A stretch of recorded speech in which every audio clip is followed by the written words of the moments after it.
love. This love when I wanna get another one, I go take and do waiting I love. Waiting you love, oh. No be waiting I love, oh. Waiting I love, I go do what we done my heart, oh. Go no be vodka. Mr. Money Changer. But when I know the ways that Mr. You let a yum yum yum yum yum yum yum yum yum yum. Na yela pere matina yela pese. You let a yum yum yum yum yum yum yum yum yum yum. Na yela pere muna kapera. Chora kakisa we are yela pere balungna baire.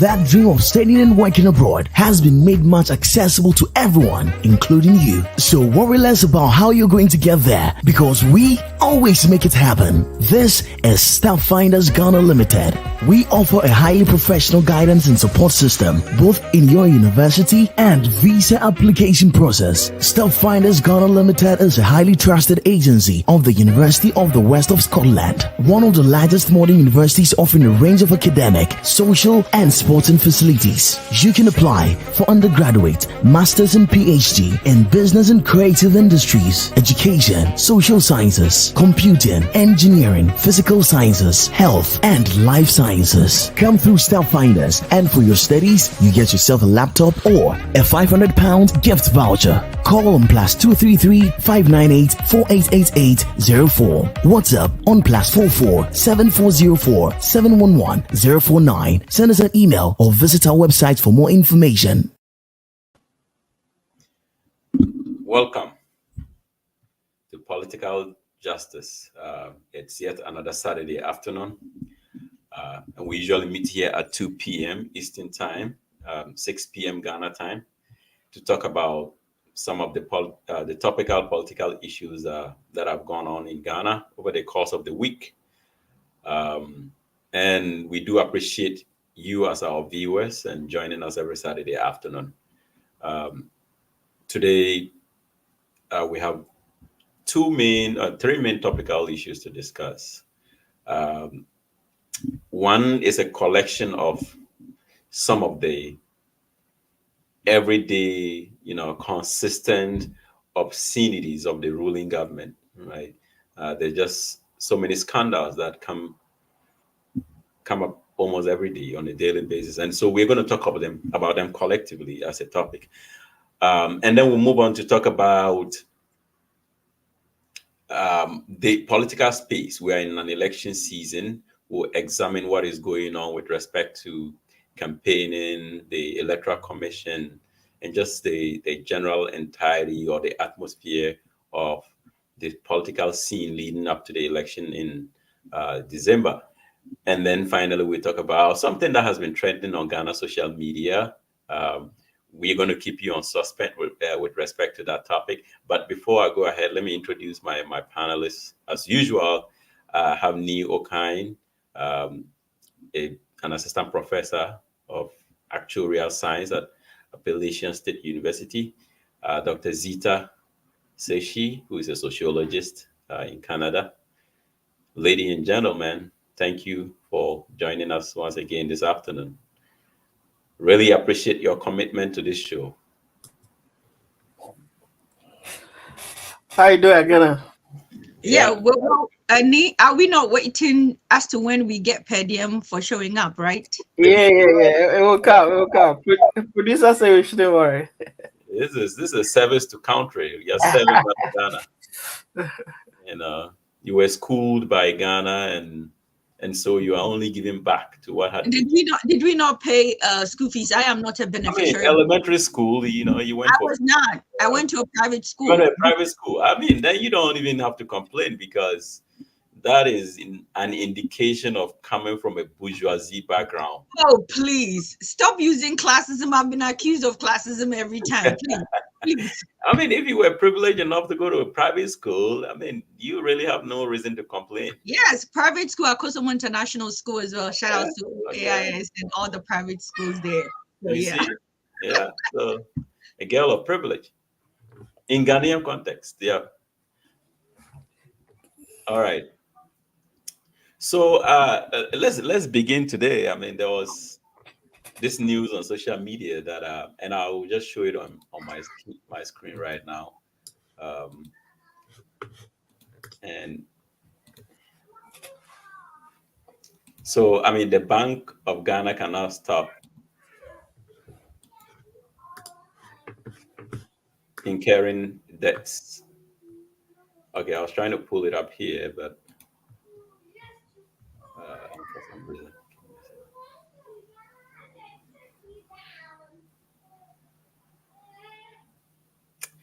Okay. Yes, I don't have it here, but I was going to talk about the debt that the Ghana Bank of Ghana has incurred in recent times.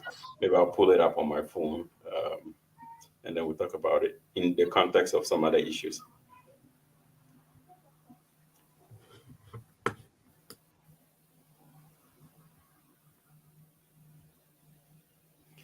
So, I mean, recent news says that Bank of Ghana recorded 10.55 billion Ghana cedis in losses compared to 60.8 billion. Okay, so this figure, the earlier one was billion, 10.55 billion losses in 2023 compared to 60.81 billion in 2022. I mean, I don't know the manner in which the Bank of Ghana operates, but what exactly are they doing to be incurring losses? Ni, you are the actuarial scientist. Are you able to tell us what exactly the activity that Bank of Ghana is engaged in that they are, you know, leaving us with this amount of debt? Well, I'm sorry to disappoint you, but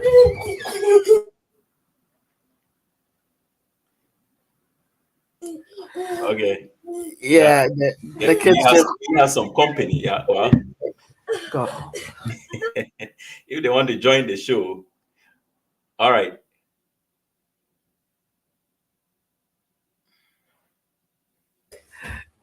Give me a second. Let me get them. Okay, let's see how you discipline your kids. All right. Okay, let me attend to that, and then we'll go to the Azita. Yeah, so the Bank of Ghana incurred this amount of losses over the past couple of years. Um, and I wanted us to talk about that loss in the context of another issue. Okay, if Nee is ready to come in, I would let him, but otherwise, I would, yeah. Yeah, I was going to say I'm sorry to disappoint you, but for this one, I don't know how they do their math. I don't know what's going on there. Okay. They didn't give any reasonable explanations. All I hear is, Mhm. other banks, central banks are also making losses. So I guess that's what we have Yeah. to accept. But the truth is, I don't understand why they keep on making losses. And the question I have is there a relationship between uh, this losses and some of the ministers having a lot of money under their beds? So that's a question we are yet to get an answer to.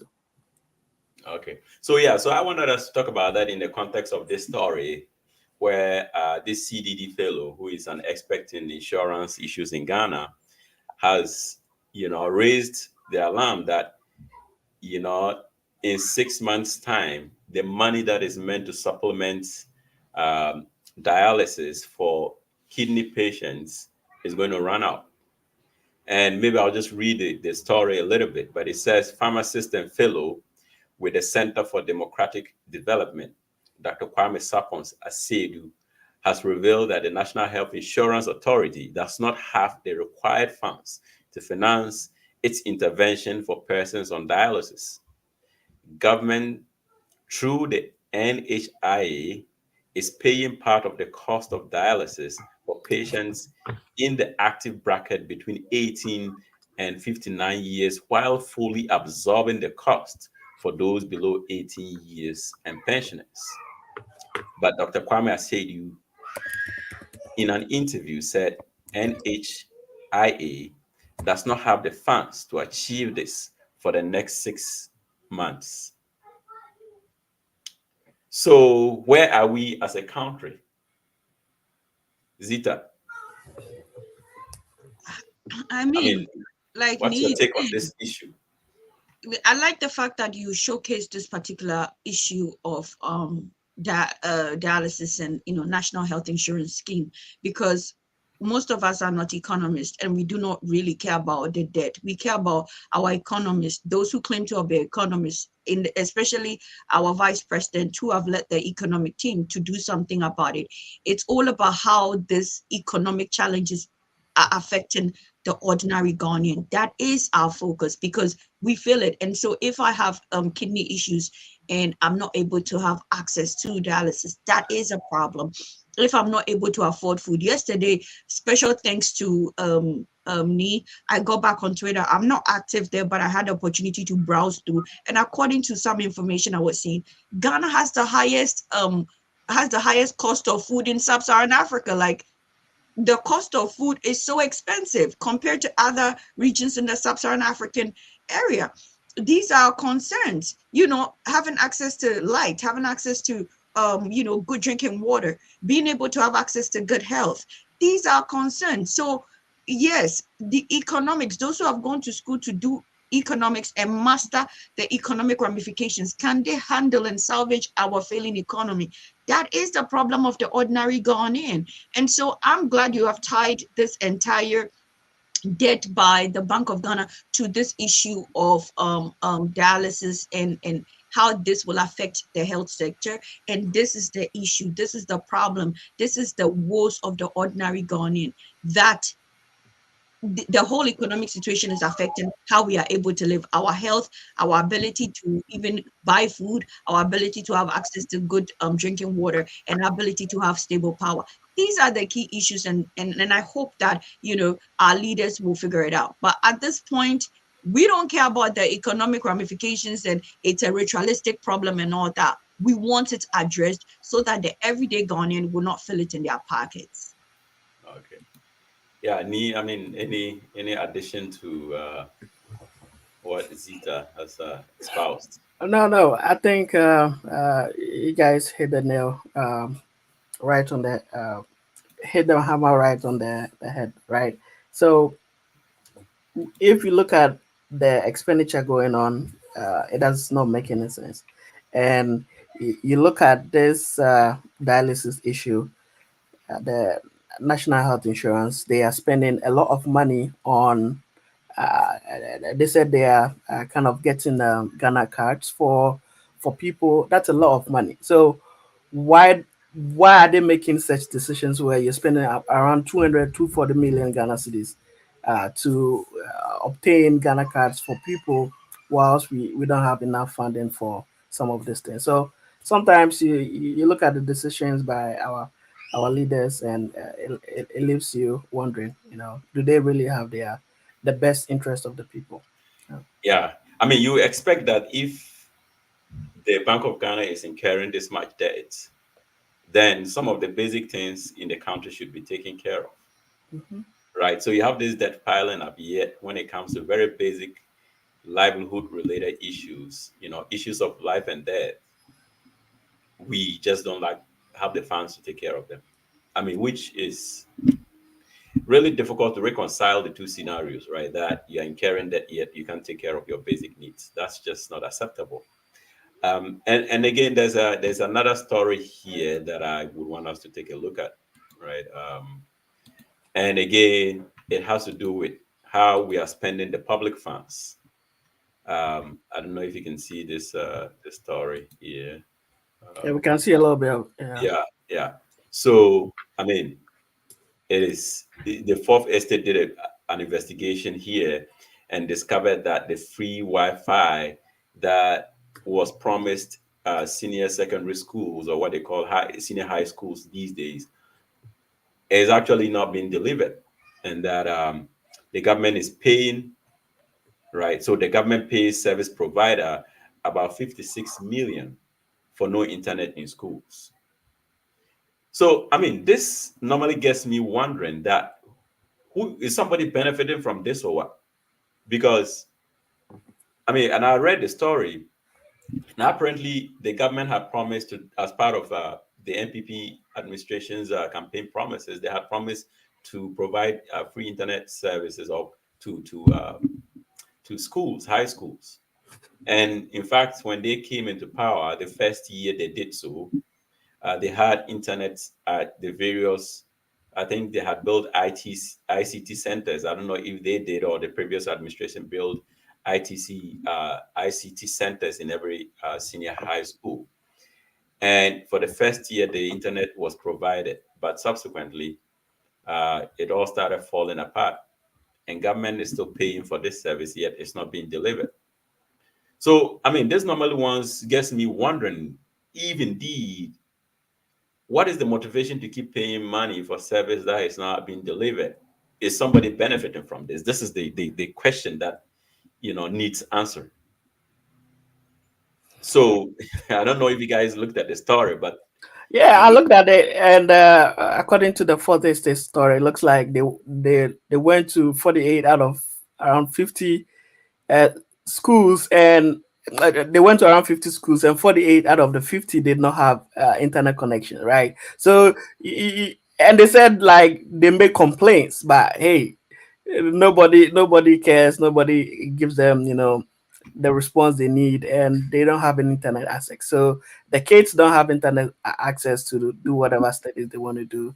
uh the teachers also don't have access, right? Because the contract, I think, had to connect the administration and the ICT centers and stuff like that. So they don't have internet access, and government is paying. Of course, somebody is benefiting, but if you are friends of this government, they let corruption slide away, right? yeah. I mean, Zita, we understand the times that we live in, right? We are in the age of information and having access to the internet and all the modern technology, in fact, helps student learning, especially. I mean, you don't want your students to be left behind. But as a country, we also need to face the realities of our economic situation. So, you know, the issue of Wi-Fi in uh, secondary schools, in my opinion, it's not such a pressing need.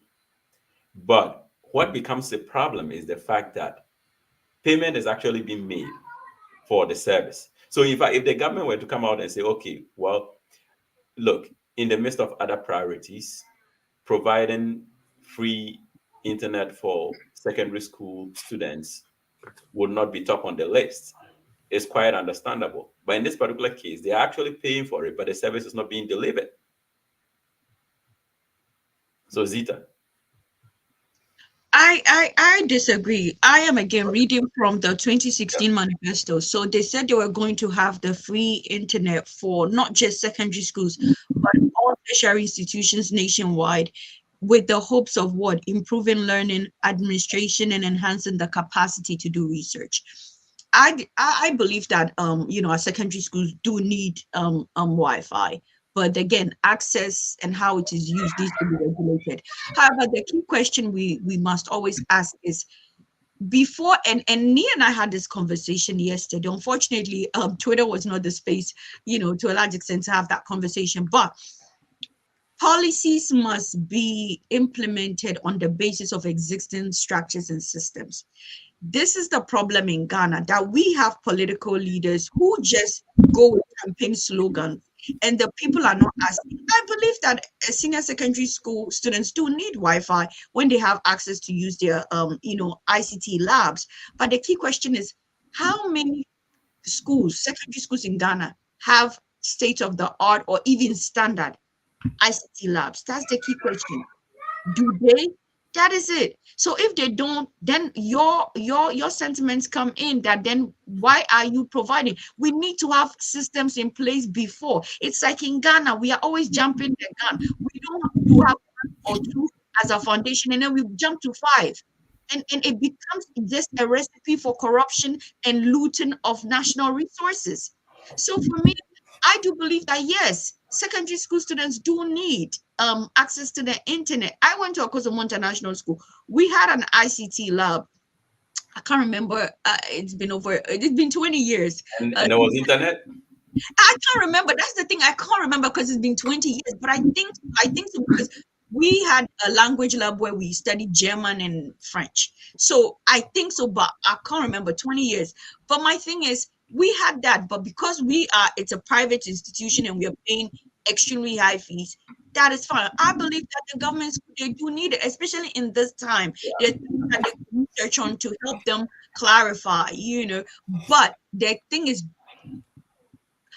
our secondary schools in Ghana, do they have a good ICT center? Just basic. We are not talking about even state of the art. I'm talking too much. Just a basic functioning computer where students have enough to, allow students use it. The capacity, meet students' capacity. Because you can't have like about 50, how do you call it? Computers, and then your student capacity is about let's say realistically you have 500 students in Form 1 trying to use that. So we needed to make sure that they had the computers there, they were functioning well, and then we introduced the element of the Wi-Fi. But like we do in Ghana, we will not have the systems in place. People just, and this was said in their 2016 manifesto, and that is why I keep saying, dear Ghanaians, we have 6 months to election. Get on, download manifestos, know what is going on, and be able to challenge them. But this is where we are now. It was in their manifesto. They didn't have the systems in place, and it has become another white elephant where they are looting. According to the fourth estate, their research or their investigation that they did, 96% of the schools they visited in June and July 2023 have no internet. The students are complaining. But again, payments have been made. So who is getting the money, and how can we hold people accountable? Nii is the king of starting a petition. I think he and I need to start a petition on multiple grounds at this point. And we are the ones who are on social media and probably push for people to sign it, because this is preposterous and another attempt by the MPP to loot national resources that we don't even have. It's unfortunate. Yeah. So in the midst of the debt, and also the fact that dialysis patients in the next 6 months cannot get their treatment, this is what we are paying for. We are paying for internet service without the service. I mean, and this is so widespread across Ghana that it's not a one-off story. We talked about, what did we talk about last week almost, about something similar, SML. right? SML, So it's a daily thing. And now, again, there's another issue with respect to, all these issues related to conflict of interest, the malfeasances or inappropriate actions of public officials. This is another story that we have spoken about on this platform. The acquisition of the hotels that are being divested by SNP. And then, of course, it turns out that a top member of the current administration is the one who is in the process of acquiring them. Now, I think in one of our episodes, we were struggling with the cost of these hotels, right? Yeah. Now we have them. Yes. So, and I'm going to share the screen, and then you may be able to speak to to this. I don't know if come on, let me. So our producer, are we able to like share it in a way that is it takes over the entire screen? Let me see. Yeah, it's good now. Okay. So I'm trying to like I don't know if this zooming is working in a way that Yeah, it's working now. Yeah, also you can see it on your yeah, screen. yeah. Okay, yeah, Mhm. yeah. So yeah, right. So this is the the kind of the document that it's giving us information on the offer that Rock City gave for the four hotels, right? So if you look at the third column, right, with the that's where we have Rock City's offer, Yeah. and I want you to focus on the last column, right? But anyway, okay, third column, fourth Mhm. column is a 2023 replacement cost. Uh, Replacement cost. Think of it like if it's damaged now, how much to replace it, right? Then we have the 2020 replacement cost. Then you have the difference, right? Then you have the 2023 cash flow. The discounted cash flow is like look into the future. Okay, how much money am I going to get from this, right? So that's what we have there. And you have the 2021 and the difference, right? Then you have the price of recent investment. Okay, so based on all that, this whoever the the experts say, okay, this should be the range for negotiation, right? So for the So scale of the hotel, yes, for the okay, hotel, for each of the four, yeah, the last column is like, okay, they yeah, this is somebody's advising whatever this snake, the owners, the yes, owner. the needs to say, okay, this is the range you have to, take a look at.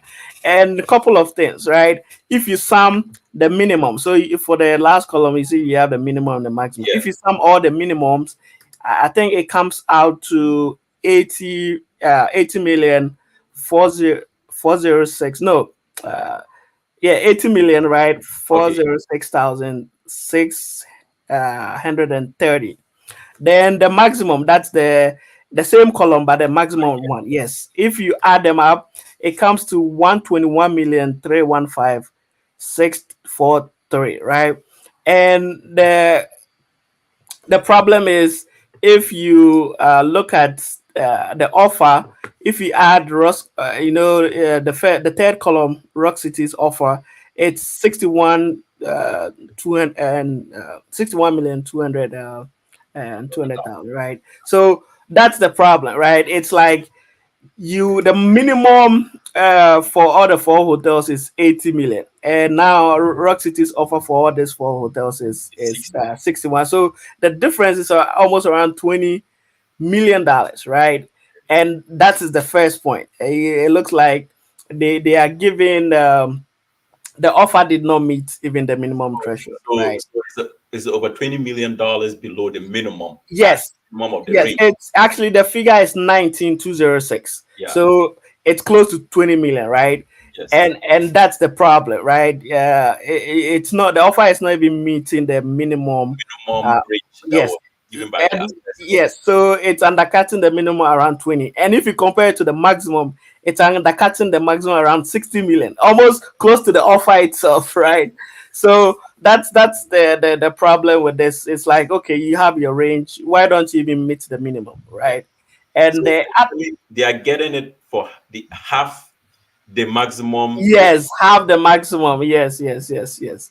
Have the maximum.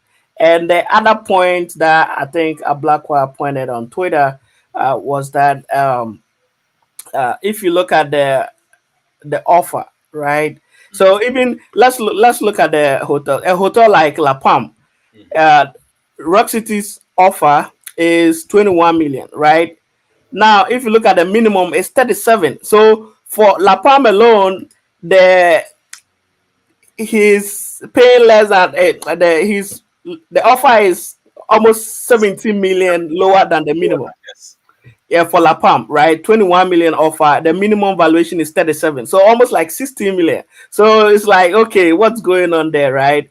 Mhm. And the other interesting point Ablakwa pointed out, which I thought was a really important for us to discuss, is if you look at Labadi Beach, Rock City's offer is the same as the minimum valuation. It's the Okay. same.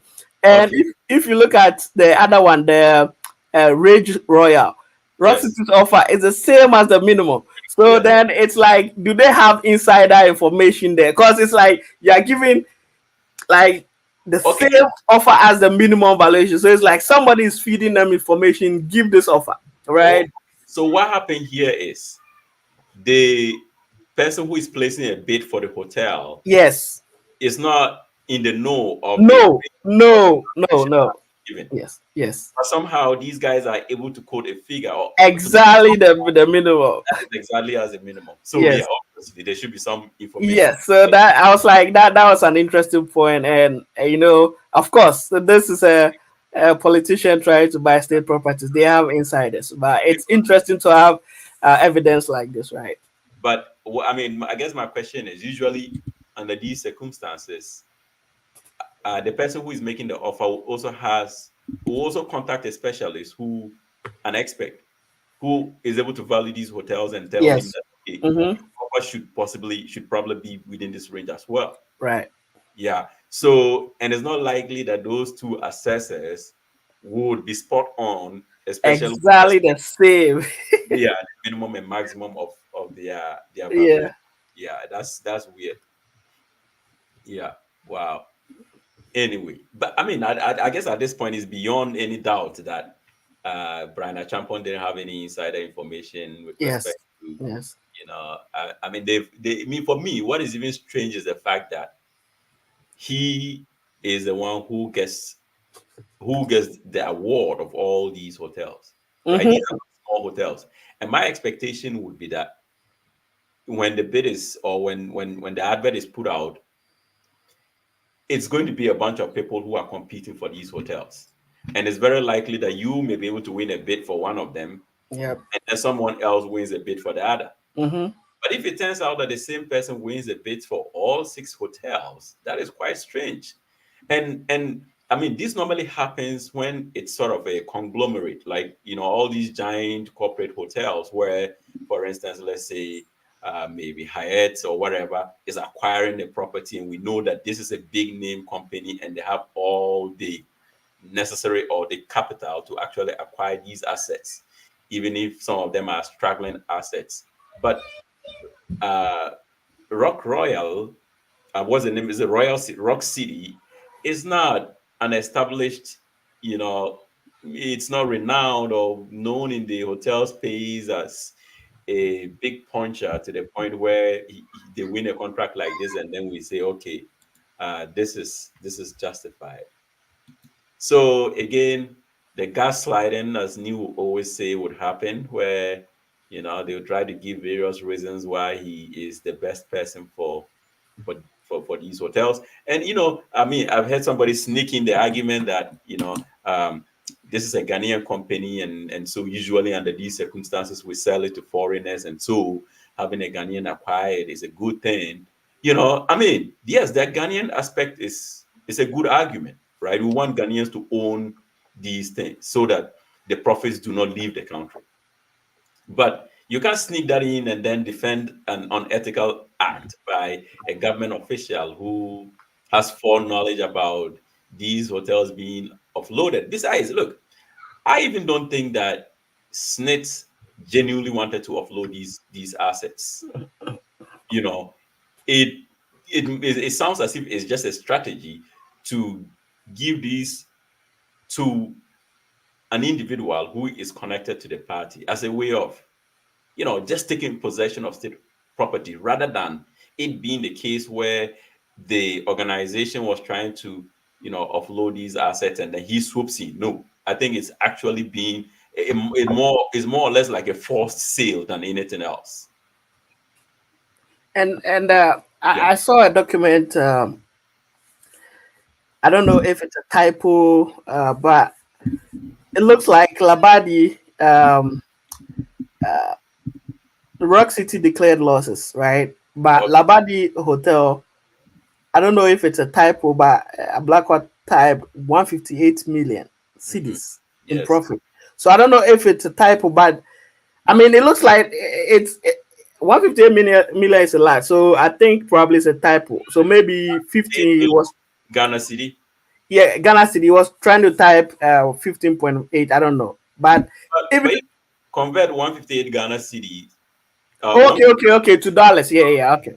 and it might Yeah. not be a lot of money. Yeah. Okay, yeah. That so maybe it's not that. But if a hotel is making 158 million Ghana City as profit, oh, Yeah. let me change it to Yeah, convert it to city right yeah. away. See how much the dollar value is, and that way, because some of these hotels they're actually charging dollars, right? No, It's it's not a typo for in specifically for that specific hotel you're mentioning.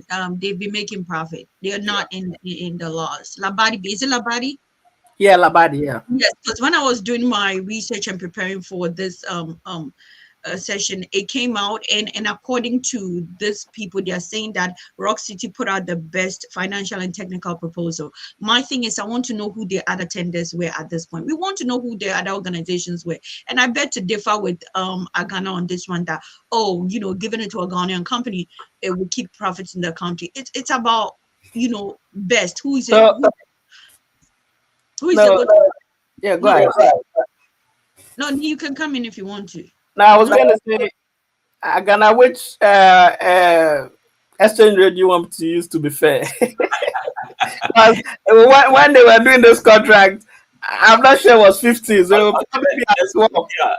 yeah. Let's maybe use a very conservative one. Maybe you can go back. Maybe let's say when it So was. give me a number. Give me a number. I'm Okay, on Excel right now. let's say 10. Let's say 10.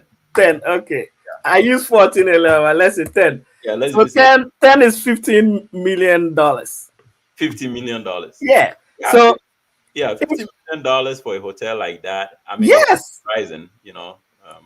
Yes, and if they are making $50 million in 1 year, and you are trying to, what's the how much did they propose for that? The offer for Labadi Was it? was 29. Yeah, 20. Like it doesn't make sense. You are making 50 million in a year, and you are giving 29 as an offer. Like, come on, you know. So this idea of the guy made a fair offer, for me, it's not a fair offer. Yeah. I mean, yeah, but Zito, yeah, you can continue with your point. Yeah, so for me, I want to know who the other tenders were. We want to Yeah. know, their proposal because they're claiming that Rock City was given the contract on the basis that they offered and they submitted the best financial and technical proposal. We want to know the other Yeah. institutions and the kind of proposal they put in. But on the brighter side, I want to use this opportunity to emphasize that Honorable Samuel Ablakwa Okujeto is going to proceed with a demonstration on June 18th at 9 a.m. They'll start, I think, at Labadi, and they're going to submit a petition to the president of Ghana to make sure that this whole process does not go through to stop the halt of the 60% of SNIT stake being sold to Rock City. So, I mean, I look forward to it. I hope that in the coming weeks we can be able to talk about the demonstration and hopefully the intended outcome of that demonstration. So, if you're watching and you're passionate about Ghana and you are also not for MPP trying to loot national assets because they know in their heart that there's no way they're going to win the 2024 elections, and therefore they are putting their people in positions to be looting national resources. You need to be there June 18th, 9 a.m. Follow Samuel Okujeto Ablakwa on social media platforms and figure out where the demonstration is going to start and be part of it until we are all putting our voices in and making sure that our voices are being heard. We will continuously be at the losing end as a country. Yeah. Okay. Yeah. I mean, absolutely. And listen, I think, I mean, the idea of making sure that Ghanaian companies have the highest stake in most of our businesses, in my opinion, I mean, I guess Zita, you disagreed with me, but I think it's very important because one of our biggest problem is the fact that annually businesses make profits and they take it out of the country. In fact, one of our biggest challenge with respect to stabilizing our exchange rate is the escape of forex, which normally comes with the businesses, then converting their monies in dollars and taking it out of the country, right? So it's a big problem. And it also doesn't allow us to grow as a country. So, for instance, assuming you are a local businessman and you are making all the profits, maybe let's assume, okay, let's just say the hotels, right? Most of these big hotels are owned by Ghanaians. First of all, they will employ Ghanaians. That's besides the issue. But also, any gains or profits that are generated from that can be plowed back into the economy. Maybe they can, you know, open more businesses, and that way it spreads. When it's foreign corporations, they take the profits elsewhere and they invest elsewhere. And so all we do is they provide service for us, we pay them, and they take the money out. We don't really get a benefit from the expected growth in the economy that was supposed to come about as a result of businesses making profits. So for me, that's where I stand with respect to these things, right? But I we are not mean, going to condone corruption simply because, and for me, I believe there's a lot of Ghanaian businesses out there that could qualify for this. It doesn't have to be a government official, right? I mean, I don't think it's we were left with those choices. And those choices probably in reality may never exist, whereby you are torn between giving it to a government official versus a foreigner. I don't think that option. There's always going to be local businessmen who have the ability to take up these stakes if we are interested in keeping the business from, locally. I mean, I see where you're coming from, but I'm also seeing it in the context of transfer of knowledge and technology. You need to understand that foreigners are coming in with a different business ethics, with a different level of, business astuteness that is not in Ghana. And so these are things that they may be intangible, but they are important for us to learn as a people, and we've not learned that.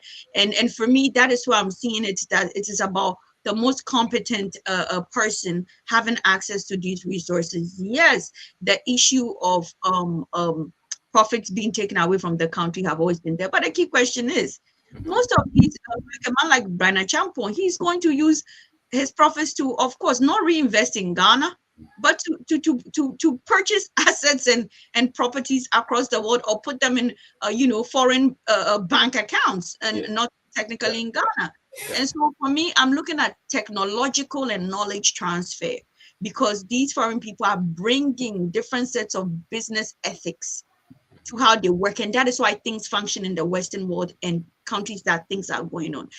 Ghana's business ethics and the way we do things need to drastically improve, because you go to Ghana and you're trying to get a service, people behave as if they are doing you a favor. I mean, they're like a daisical nature. And as for public sectors, we don't even want to go there. The way I'm telling you, I was in Ghana. I went to with my cousin to do the Ghana card. And it's just the way they are behaving. And they're like, oh, today, hey, you brought somebody who came from abroad. We are going to eat lunch. We want that. Like, it's just the ethics of it all. It's unacceptable. You can't do that. If a foreign company buys Labadi or what, you can't be behaving like that, asking people outrightly for petty tips and all that on the job. So Yeah. we need some of these infiltration to get us to a point that when we are ready, then we can manage our own affairs. But as it is, our working ethics is so bad. But when you say it, people get angry that, oh, they don't get paid. You don't get paid, but you're not supposed to ask somebody who is coming for a service for outright lunch money. It is the audacity. I was shocked. I know before I left Ghana, I know that, customer, we know they're struggling. People in government sectors are not paid. So, oh, madam, take this, 10 CD, 20 CD for lunch. We do it. But for public workers to outrightly ask, and I'm just saying, I had to give close 200 CDs because I didn't have the little currency. I mean, so for Yeah, me, I mean that is yeah, I mean that is something that has to change. And for me, listen, the idea that it's foreign businesses that are going to change the mindset, I don't think it's a realistic way of, because I mean the foreigners have been in our business space forever. If the ethic was going to change on the basis of their presence, that would have happened It already. does. So I don't know when you were in Ghana. Go to businesses that are started by foreigners. yes, Go there. I get what I know. I definitely get your Because point. institutions are different. Customer service is different. So Yes, that's what I'm saying. You can't say that you go to institutions that even if it is Ghanaians, there are few Ghanaians. Recently, I was on TikTok and I think two Canadian Ghanaians, they were Ghanaians, but they were born and raised in Canada. They are back in Ghana and I think they have a salon and like a whole spa thing and it's very affordable. You go there, like even champagne, like they are bringing in foreign expertise. And so that is what I'm trying to say, that when you go to institutions managed or owned by people, even if it is Ghanaians who live abroad or even foreigners, you get a different level of service. But you go to a typical Ghanaian institution, my brother. yeah. No, no, that's what I'm saying. I get the point. But my point is that it is not the presence of foreign businesses that is going to change that culture among Ghanaians. So for me, if we need to address that issue, then let's address it properly, right? It cannot be the basis for which we are inviting foreign businesses because the negative impact of that, in fact, I believe outweighs the benefits that we get from their excellent service delivery, right? The negative impact in terms of the amount of money that we lose as a country, in my opinion, is not. I mean, our lackadaisical attitude towards business can be addressed in a different way. We need to address that. Absolutely. That leads, but you're not, but my Agana, that leads to more loss. Do you know how many African Americans and expatriates who came to Ghana due to the whole year of return, who decided to take their investments because of our attitude? So let us think of it Yeah. broadly. Mhm. Because our attitude have repelled Yes. people buying homes, foreigners buying homes in Ghana and staying homes in Ghana. And I recently, in light of this whole issue, I posted about Ghanaian attitude on my TikTok page, and foreigners were in the comments talking about the attitude and how that is moving, causing them to leave Ghana. And so we need to think about it broadly, not just in terms of, our attitude is costing us an invisible loss of revenue that we don't know about because of these things, that even foreigners get to the airport and they're complaining that they're being harassed. And we all know you get to the airport. That is the first point. And people are in the airport standing there doing nothing and harassing you for money without even offering any service. So let's think about it from a more a holistic sense, that you might think our attitude is not costing us a lot. Oh, it is No, really. no, no. My point is, I agree that it does, right? But my point is that it shouldn't be the excuse for essentially promoting foreign business ownership in our country. I think it should be addressed on its own. We can use it as a basis of basically preferring foreign ownership. It's an attitude that is pervasive. It's almost in every aspect of our everyday activities. You can go to the schools, go to public sector. So it's something that is systemic. And so if you want to address it, it's addressing it's in its entirety, right? And so I think it's a more broader conversation. We talk about, to be honest, we talk about it on on a daily basis, especially on this platform. So, but I want the last bite on this one. yes. So, and it's not related to what you guys were arguing about, but great conversation. I want us to look at the main reason why we are talking about this hotels. Mhm. It's about the SNIT fund. Now, again, let me ask you a question. What profit do you think La Palm will make? Just give me a number. And so we know Labadi made around $50 million. Uh-huh. What profit do you think La Palm will make? La Palma is a bigger hotel, right, compared to Labadi. Let's be very conservative, right? Yeah. Let's even Yeah. say let's say 10 million. If Okay, 10. Okay, so 15 plus 10, 25. Yeah. What about Ridge? Yeah, I mean, range is smaller, right? So Yeah. let's assume maybe 4 million plus. Okay, so let's even assume Ridge and Elmina 5 million, Okay, or yes, both of them 5. So that's 30 million, right, for the 4 hotels. yes, And this guy is buying this hotel at $60 million. yeah, Whilst we can make 30 million profit a year, a year. So yeah. you're trying to tell me if SNITs get this 60 million, what business venture can they invest this 60 million to Yeah. get 30 million profit a year? Yeah. So at the end of the day, they say the fund is not making well, right? We've seen the reports, right? ILO have given us insight into this, that the fund is not doing well, and we should be very concerned about this because this is people's pensions. Yes. People who, when you need the pensions, you're actually weak. You cannot do any serious work, right? So we should be very concerned. They said that this portfolio is so bad that it's making only 30 million profit a year, and they want to sell it for 60 million. Again, can we really make sense of this, right? So what is going on? What is really going on here? Yeah. I don't think what they are trying to do is in the best interest of the No, fund. it's not. I don't think so. Yeah, it's not. Yeah. No. No. Obviously, like I think no. There's no circumstance under which this can be condoned, right? And even again, the argument of for local ownership is not cannot be justified in this particular case, right? So yes, there's really no justification. Um, but I want us to move to more politics and look at let's look at the political atmosphere as it is right now. Recently there was, I mean, I think the NDC has been matching the EC boot for boot. They are not letting things slide. Recently in the media space, there was this talk about the EC not allowing political parties representatives at the polling. I don't know where the transfer of registration was happening, but wherever it was happening, they weren't allowing political In parties. Kaswa, in Kaswa. Okay, but no, even across the board, I think that whole exercise itself, Yes. But yeah, the incident that triggered the EC reversing is an incident that happened in Kaswa where okay, there was a stabbing and the son of the incumbent MP was stabbed and trying to okay, get treatment. So that is what's triggered the reason to reversal. remove the political parties being involved in the process. Oh, okay, okay, yeah. So again, yeah, I mean, and I think this one area that the NDC is doing well, right, with respect to not treating some of the decisions of the EC lightly and taking them seriously and protesting and getting the results that they got. Well, our sympathies to the person that was stabbed. I don't think that should ever happen in any processes related to our elections, and so the violence has to be condemned, no matter who performs it.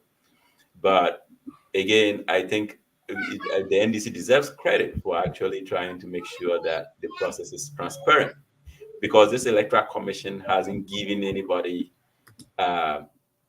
They haven't really given us any reason to give them the benefit of the doubt, because throughout the way they have made very absurd decisions that nobody in their right mind would think that are decisions that are for the benefit of electoral process progress, or perhaps transparency in our electoral process. So yes, I give them kudos for what has happened. I mean, Nian, if you have any contribution, what's your opinion about the positioning of the EC and the way in which NDC has pushed back against some of their decision making? So I've been saying EC is not, it's not one of the political parties, but they are trying to insert themselves in this election process, and I don't understand. Um, and all I have to say is, They are the referee that is in the process of giving slide tackles. yes, Like in the no, business of that is funny. I'm like, why are you trying to insert yourself so much into this process? Like, be the person we need you to do your job. But hey, these are the people that use Corel Draw for their analytics. Corel Draw. They use, and they said after they will not use the Corel Draw, but they will now want to go to Excel. I'm like, a whole easy. Excel. They move from Corel Draw and they are going to Excel. So you cannot get Even them was that one any of crossing their any like software prepared for you, like to do whatever you are doing. Like, this is a whole easy. And sometimes you listen to but the main point is, right, what NDC is doing, I think they should continue doing that. They should stay vigilant on the EC, because we've seen them we've seen missing BVRs we've not seen any proper investigations into that, right? And now they've made U-turn on. When I heard it, I'm like, what are you trying to do? Let people. This system has been there before you came, and it's been effective. Let all these political parties have people there to be like an observer. They are not doing anything; they just observe. So I was happy they did the U-turn, but at the end of the day, I was like, why did you even make that decision in the first place? What are you thinking? So what Mahama said is the right thing to say at this point. And let me quote what he said. He said, the MPP knows and internally admits that they will lose the elections. And we also know that, as a last resort, it seeks to deploy gerrymandering during this voter transfer period to improve their chances. So, yes, they should really pay close attention to the EC. Again, they are giving slight tackles to the players, so they should be careful. Yeah. And not the players, they are giving slight tackle to one particular player. Yeah, yeah. EC is giving flying tackles in the midst of the game, an ongoing game. Yeah, but I mean, so are you saying that they were trying to blame their poor performance with respect to the numbers that are being churned out to the software that they use? Yes, they said they use CorelDRAW. So somebody will go and do editing like you are doing Why Photoshop. do you have to do that? I mean, That's I'm like, how you see, like you've been doing this thing for how many elections, and you don't really have a proprietary software to do this thing for you to have good quality assurances. I'm like, okay, I now understand. But really, is this the level we are? And sometimes you hear some of these things, and you're like, man, should you I have give all the resources to hire whoever you wish. exactly? You can hire a guy who has expertise in Excel, R, all these softwares that will spit out very beautiful infographics for you. I mean, R can do some of this stuff, right? You put the data in, it will tell you, like, nobody has to be tampering with any figures in the process of bringing out infographics of, yeah, you R can't. is too far. Excel is basic. R is even too far. Let's keep it at the basic level. Excel does generate some bars, charts, and make sure calculations are good. They are just I can't believe anybody's using CorelDRAW in 2024 Yeah. for I mean, that name even like I'm like, hasn't that name been retired? I like is it? Chairman, I mean, chairman. Right now, with the advancement of data science, there are a lot of tools on the market, plenty. and Yeah, and you have Power BI, you have Tableau, you have all these yeah. softwares. There are a lot, right? There are a lot. Open You source. are an organization doing such an important work. You can get experts to give you advice on which tool will be best for you, and let them make it, design it to fit the purpose you are doing. Mhm. This will take not too much money. But if you are really telling me in 2024 we are going through an election and they use CorelDRAW, I lost hope. I was like, That's wow. what I was hurt. I don't know how to explain it, but I was hurt. I was you. like, wow, I mean, I would have been embarrassed to even disclose that type of information to the public. CorelDRAW. Yeah, And the annoying part, oh, we'll stop using CorelDRAW. We'll go to Excel. I'm like, oh my. that's very shameful. In fact, when you mentioned the name earlier on, it didn't click. Oh, they are doing Photoshop with the election. Photoshop. Oh my goodness. Today's open source, technology space that we live in, and you have the money, right? They will give you the resources to hire whoever you want to. At this point, they kind of, data science gurus that young folks who are sort of excited about playing with numbers and doing this type of work should be the ones that you should be hiring.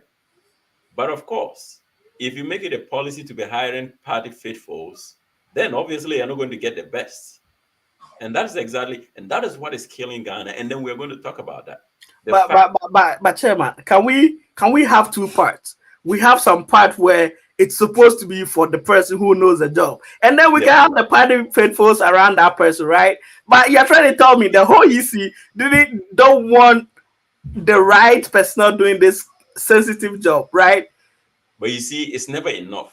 That's how it starts. They started with giving a little bit concession to party folk, I see. and then the They party take it over. and when you make a deal with the devil, it will always come to the point of you paying. And then once you make that deal with them initially by, giving them a little bit of concession, then eventually they want it all. So if you come into office and there's an indication that it was a favor being done to you by a political party, of course you've gone into a deal with them, and now they come calling, you have to deliver. And And that's from like what this EC seemed to be in that kind of predicament. But we Ghanaians cannot sit by and let that happen. Look, the Ghana doesn't belong to a political party. You cannot play with an institution that is so fundamental to the very existence of our country to begin with. Right. So I mean, there's no excuse. Cora draw in this 2024.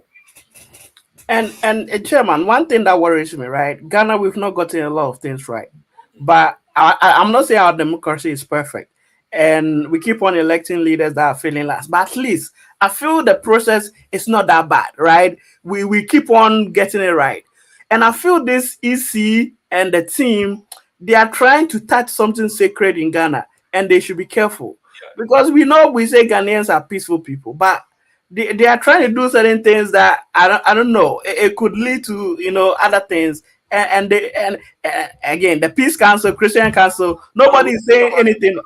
Is that the Peace Council does it even still exist? I don't know. Nobody is saying anything. Like, think this is sacred. It's sacred. We don't have to be playing. Oh, I made a decision. I don't want you to use your voter ID. This guy, okay, you can use your voter. You can only use Ghana card. Like, can't the decision making process go through all the important stakeholders before announcing it? You announce it, then you get the backlash. Okay, I'm not doing it again. I'm not going to let you observe. You get the backlash. I'm not going. I'm like, what is going on? The number of times that they have reversed a decision that they had initially made. Yeah, that's my worry. It's like you are trying to make dangerous changes to the system, right? Because it started with, for instance, the attempt to use the Ghana card as a sole ID to register to vote. That's one of the early ones that they started with. And we said, no. I actually even wrote an article about it. And I said, that is fundamentally against the principle of, political justice. The fact that you are trying to limit the manner in which people vote. I mean, you're trying to make it a lot more difficult for people to register to vote. You're supposed to ease it as the EC, but limiting it to the Ghana card, which we knew very well that at the time, even I don't know about now, but at the time, it was a difficult document to come by. And so to say that that's the only way you can identify yourself to register to vote, that was insane and very limiting and fundamentally against the principle of the franchise as we have come to know it. So that was one of them. And then they shifted from there, went to this idea of reducing the number of voting hours. They actually suggested that yes, the excuse was that voting normally peaks around 1 p.m. And they thought it was a wise decision that once it peaks at 1 p.m., maybe they'll close the polls at 3 p.m. or so. And I'm like, do you understand the idea of actually trying to extend the voting hours in a way that would accommodate voters? Even if you miss one voter, that is an injustice that shouldn't be accepted. And the question is, again, what data went into that decision? That let's change. What data went to? Because if you look at the data will tell you. The simple way will tell you, say, people who would like to go to work and come and make some money and go and vote, but you want to close it at 5. What kind of a way is that? Look, even if the idea is to extend the voting time to accommodate one voter, yes, it's needed. It is very necessary. You cannot compromise that one voter because you think the majority of people vote at a certain time. That is not the intention of extending the franchise and making it accessible to everyone. Justice means that you are accommodating everyone. It doesn't mean that you are accommodating the majority. The minority has to be taken care of. So, for instance, we know very well that our market women go to the market throughout the day and they close probably around, maybe some people don't even close until, 6 p.m. So you think that the people who have the luxury to have a break during lunch, perhaps a government employee, and then go and vote within that period, should be the one to be ticketed for, and not the informal workers who get off work later in the day. Yep. So again, they were humbled, and then they went to the indelible ink. They attempted to Yes. send the indelible ink. And they were like, look, you guys, your past elections, we've had incidents where your machines are not working. Yes. Machines are not working, where you have to revert to the old way of doing things. So in the event that the biometric information data verification machine is not working, and then you have to go manual by identifying who has voted, and then at this point, you have decided to abandon the indelible ink, what happens? And this only happened in the last election. It's not like you've had a long history of having a smooth election without biometric equipment breaking down. No. In the past election, you just had the equipment breakdown where you have had to resort to the old way. And you think it's such a good idea to abandon it in the next election. What is the reasoning behind all that? So they have done a lot of things that at this point, they don't even deserve anybody to give them any respect and to think that they know what they are about. It's like the pushback is always what will cause them to look at it in a different way. In effect, it's like we are almost helping them do their job, because things that you think they should have taken into consideration, they don't. And then it has to take the public backlash for that to become very evident to them. Right? Anyway, Zita, I mean, yeah, I mean, I've just allowed you guys to keep having your field day on this issue, but for me, my concerns are basically simple with this whole vote testing. First of all, the EC is supposed to be an independent institution, but based on the president appointing some party faithfuls to the institution, it has created some level of agitation, and therefore the NDC understands that if they are not vigilant, the election is likely to be rigged. So at this point, we cannot say that the EC is an independent institution working in the favor of Ghanaians, because we know the president have appointed people that have certain connections to his party into the EC. Now, my concern with this whole issue was the voter transfer, and they are talking about people need to show proof of tenancy, that they've lived in this particular place for 3 months to be able to transfer their votes to a particular constituency. My thing is, Ghana doesn't have that system where we can verify people's address. So it's the loopholes in the system is concerning that allows for rigging of elections. Because my thing is, I don't know if you guys know, but are we able to verify if somebody moves their vote? Let's say I am from Tema Central. If I move my vote from Tema Central to, let's say, Tema East constituency, are they able to realize that my name is appearing in two different?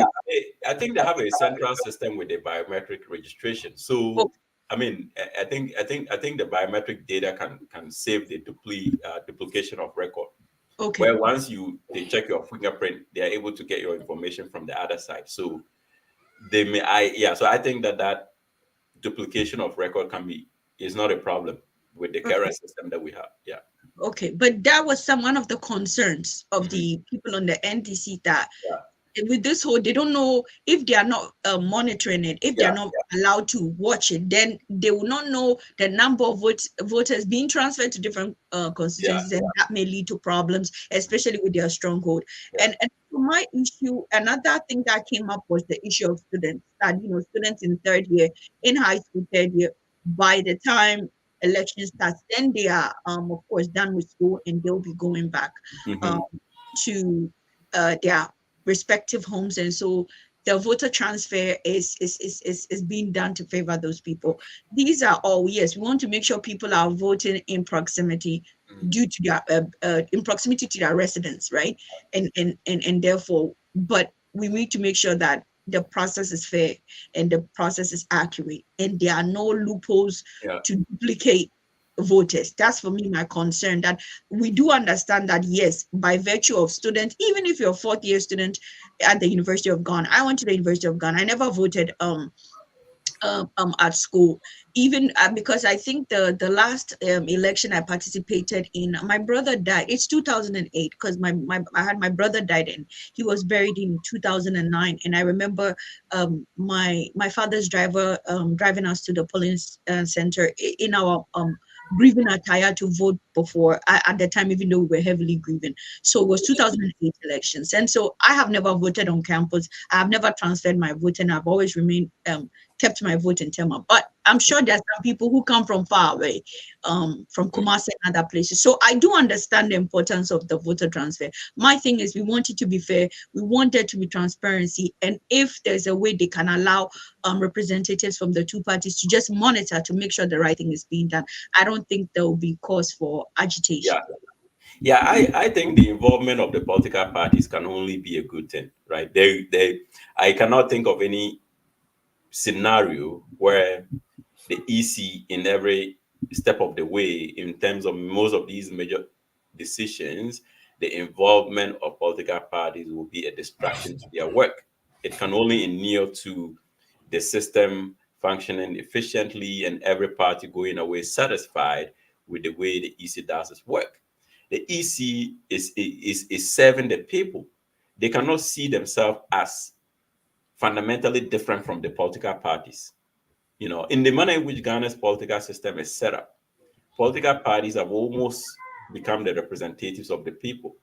And so if political parties are involved in making decisions as to how our elections needs to be conducted, I don't see the conflict that should happen between political parties and the EC, unless there's any evil intent by perhaps certain officials within the EC body. But involving political parties and allowing them to monitor voter transfer, how is that going to be destructive to your activity?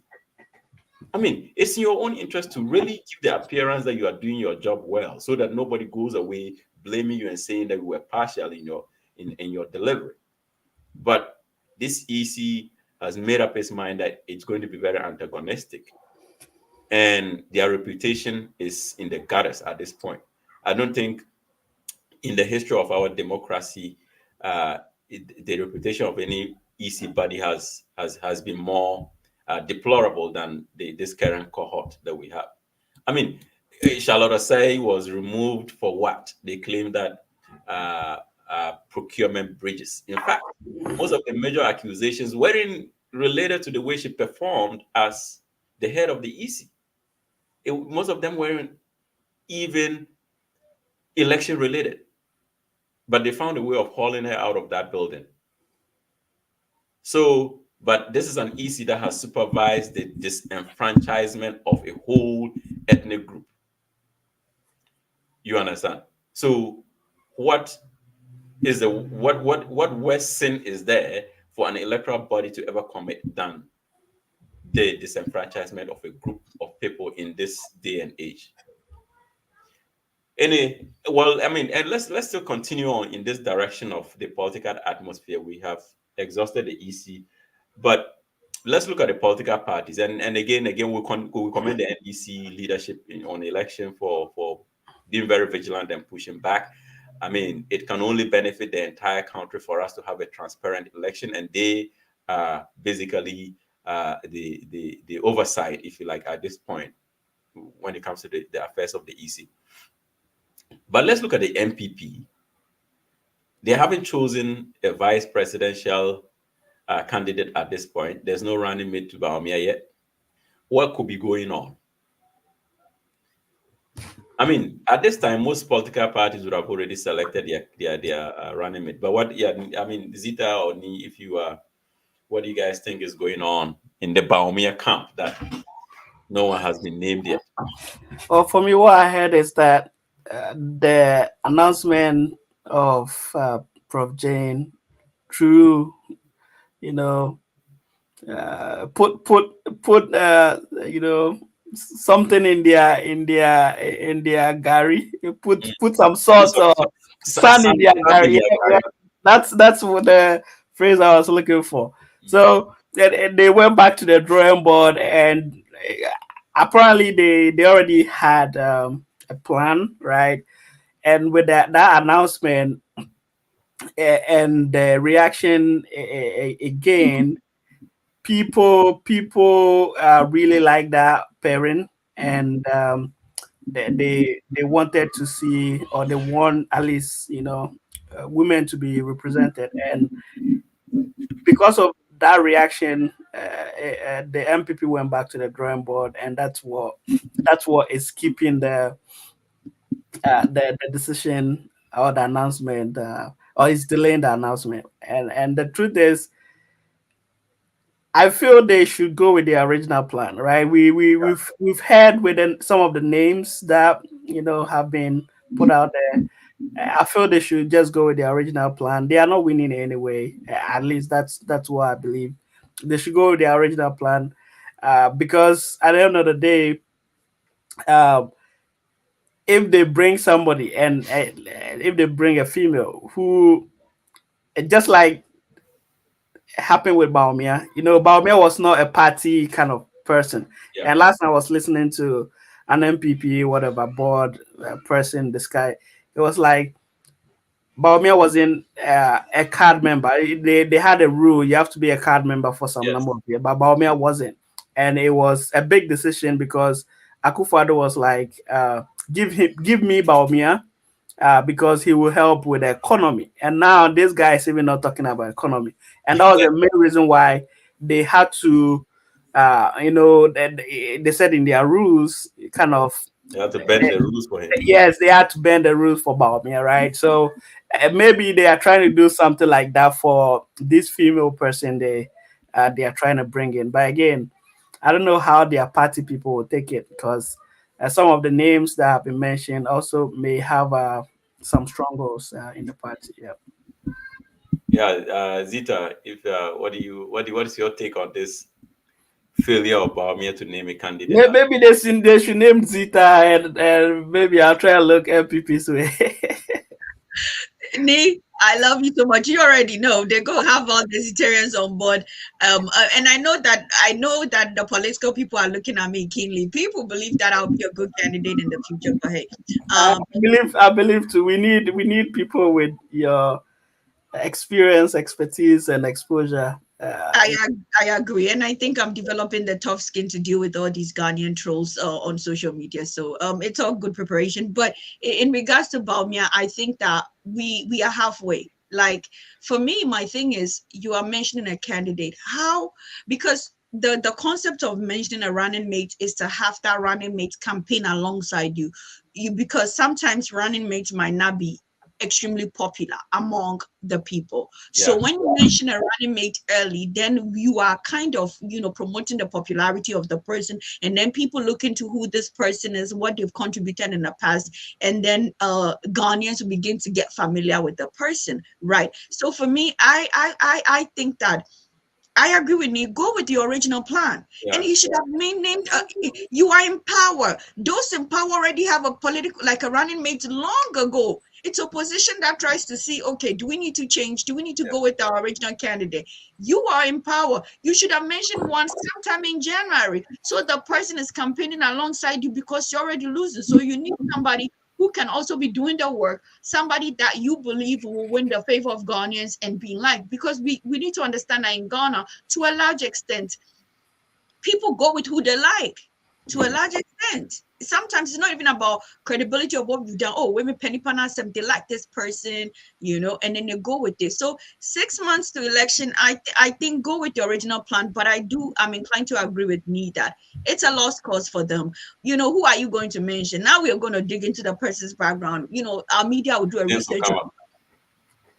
Yeah. yes on what the person and then it kind of, I think it takes away from your intensive campaigning that you are supposed to be doing, Yeah. because we go research the person's background there, then that takes up Yeah. from the campaign. And so I don't know who is in their camp and who is advising them that they shouldn't have mentioned a running mate. You don't need to have a female running mate to peg it. It's in as much as we give um former President Mahama for making a smart decision and also an affirmative decision for choosing them. In as much as that is a tick on their side, we are in Ghana. Like it's to a large extent, it's about Yes. personality. Yes. Yeah. You don't It need to has its present. downsides too. You cannot get a completely acceptable candidate to everyone. It's Yeah, always going to be a downside to it. Yes, but I like everything. you. Yeah, I like you. You guys comment about originality, and originality is something that is appreciated in politics, right? I mean, being this indecisive even makes us want to think twice in voting you as a president. Because I mean, if you cannot name a vice president, then when it comes to making very serious decisions as a leader, what are you going to do? I mean, this is a position that you would have prepared for. Baumia has been running for president since 2008. In fact, he's had this ambition all this while. He knew that he was always going to work towards succeeding Akufo-Addo. So, I mean, are you telling me that all this while these questions of who could potentially become your vice presidential candidate wouldn't have come up? You understand? So yeah, I agree with you guys that perhaps, as politicians, look, just pull the plug. You have somebody in mind, go with it. This double guessing is not going to lead you anywhere.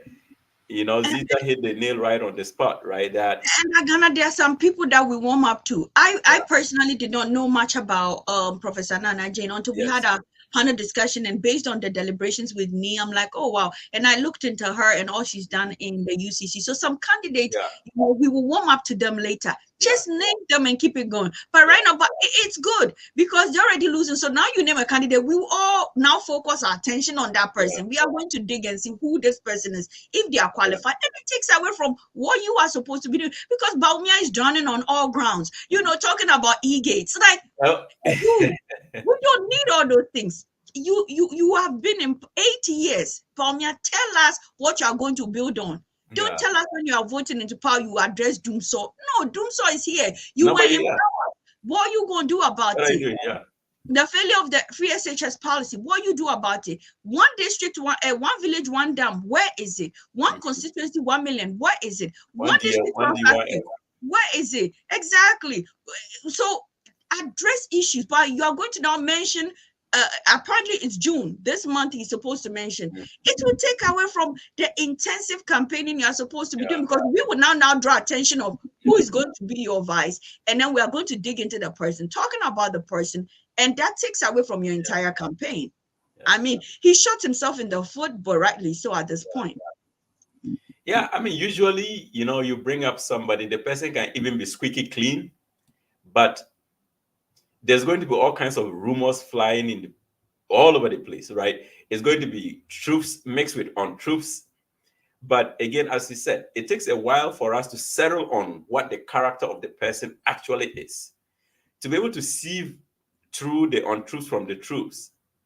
I mean, if you name a candidate right now and the people are leveling all kinds of allegations, by the time we verify them, the election is over.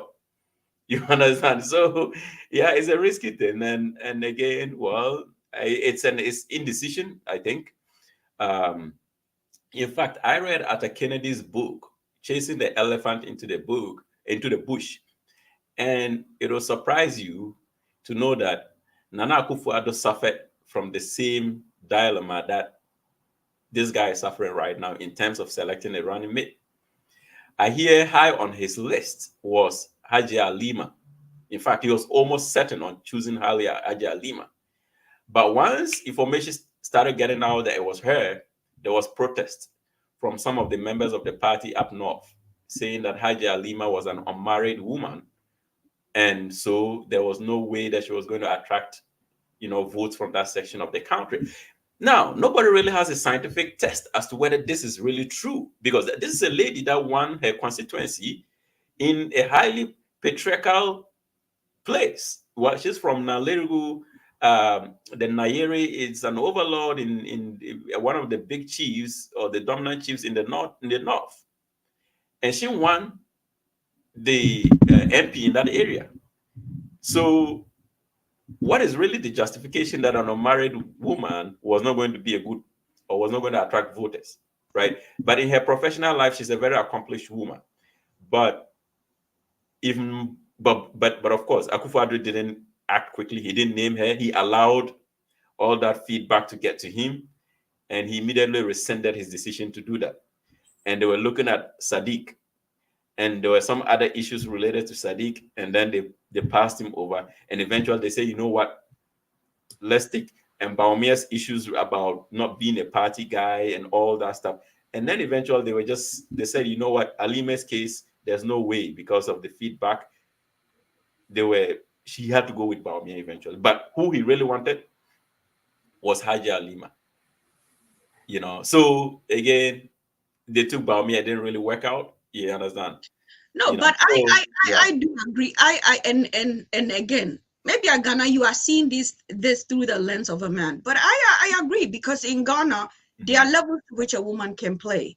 Yeah. At that time, she might be good to be a member of parliament, but in terms of being a vice president at the time, even Professor Nana Jane, issue of marital status and rumors of her having a secret marriage with Mahama have popped up. So we need to understand the kind of culture we are in. We are in a culture where women are virtually measured based on our ability to be married, keep a marriage, and have children. That is, let us be honest, that is the truth.